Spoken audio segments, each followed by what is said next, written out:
Good news for students who are planning to study in New Zealand because New Zealand announced increase in working hours for international students. नवंबर 25 से international students के लिए in study work rights बढ़ जाएंगे। जो limit अब तक 20 hours per week थी, अब वो बढ़ के 25 आवर पर वीक हो जाएगी, जिससे डेफिनेटली आपका अर्निंग पोटेंशियल बढ़ सकता है। बट ये उन्हीं स्टूडेंट्स के लिए होगा जो एलिजिबल स्टूडेंट वीजा होल्डर्स हैं। ये सब न्यूजीलैंड गवर्नमेंट का international education going for growth plan का पार्ट है। इस प्लान का बेसिक ऑब्जेक्टिव है कि 2034 तक इंटरनेशनल एजुकेशन सेक्टर का इकोनॉमिक कंट्रीब्यूशन डबल हो जाए।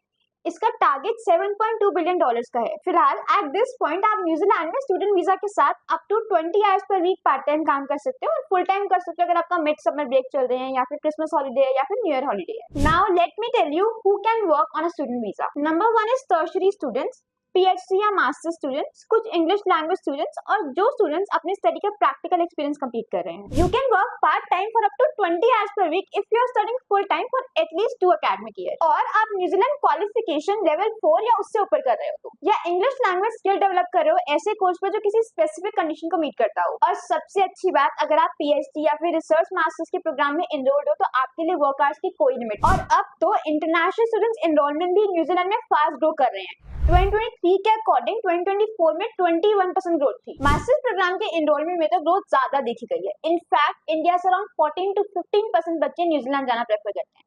And there are actually top and good universities in New Zealand जो तुम कंसीडर कर सकते थे और इनके क्यूएस रैंकिंग में टॉप 500 यूनिवर्सिटीज में आती। Some of the universities are university of Auckland, university of Otago, Massey university, Victoria university of Wellington, university of Canterbury and university of Waikato. इनके क्यूएस रैंकिंग पे आपको स्क्रीन पर दिख रही हो। और अगर मैं पार्ट टाइम जॉब्स की बात करूं तो international student in New Zealand can find variety of part time jobs, especially in hospitality, retail and customer service support. So if you are planning to go to New Zealand for your further studies और अगर आपको कोई भी doubt लगा तो you can reach out to our counselor and make sure to subscribe our channel for more such updates. And अगर तुम्हारे किसी फ्रेंड को न्यूजीलैंड जाना तो फटाफट ये वीडियो शेयर करके उसका गुड न्यूज शेयर कर दो। And bye.